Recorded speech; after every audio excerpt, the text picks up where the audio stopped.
Sur le projet Iséramont, une mesure phare a été mise en place pour se protéger des inondations. La création de zones de stockage de crues que l'on appelle CIC, ou champs d'inondation contrôlés. Ils sont au nombre de 16 entre Pontcharra et Grenoble et mobilisent toutes les zones naturelles et agricoles de cette vallée du Grésivaudan pour faire ce stockage de crues. Concrètement, comment fonctionne un CIC? Habituellement, le débit de l'Isère, en moyenne, est de l'ordre de 200 mètres cubes par seconde. La rivière reste dans son lit, entre les digues qui ont été confortées, voire rehaussées. En cas de crue trentonale, le débit de l'eau atteint environ 1200 mètres cubes par seconde et le niveau d'eau va se situer au niveau d'un ouvrage qu'on appelle un déversoir d'alimentation. Il s'agit d'un point bas de la digue qui va être le point de remplissage du champ d'inondation contrôlé. Ce qui a pour conséquence de faire diminuer les débits et les niveaux dans l'Isère et d'éviter toute autre zone de débordement. Ces zones de stockage sont le plus généralement des terres agricoles ou des zones de forêt qui présentent des enjeux moindres qu'une zone habitée.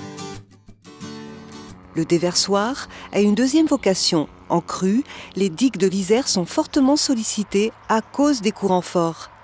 Les déversoirs sont des soupapes de décharge qui vont permettre de sécuriser les autres tronçons de digues et d'éviter tout risque de brèche qui serait catastrophique pour les zones qui se trouvent derrière. De Pontcharra à Grenoble, les 16 champs d'inondation sont aménagés de 44 déversoirs pour un linéaire de surverse d'un peu plus de 4 km. Dans le cas de la crue bicentenale, l'Isère peut atteindre en amont de Pontcharra un débit 10 fois supérieur à la normale, soit près de 2000 mètres cubes par seconde. Les CIC vont permettre de réduire son débit au fur et à mesure de sa progression pour arriver à faire baisser le niveau de l'eau jusqu'à 1,20 m au pont de l'entrée de Grenoble sur la RD 1090. Après le passage de la crue, au bout de quelques jours, ces champs vont se vidanger de manière naturelle et gravitaire par les canaux de drainage agricole.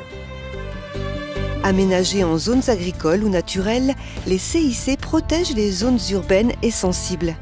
Cette mesure permet de minimiser les risques et réduire les dommages et les coûts en cas de crue, tout en limitant la hauteur des digues confortées ou créées.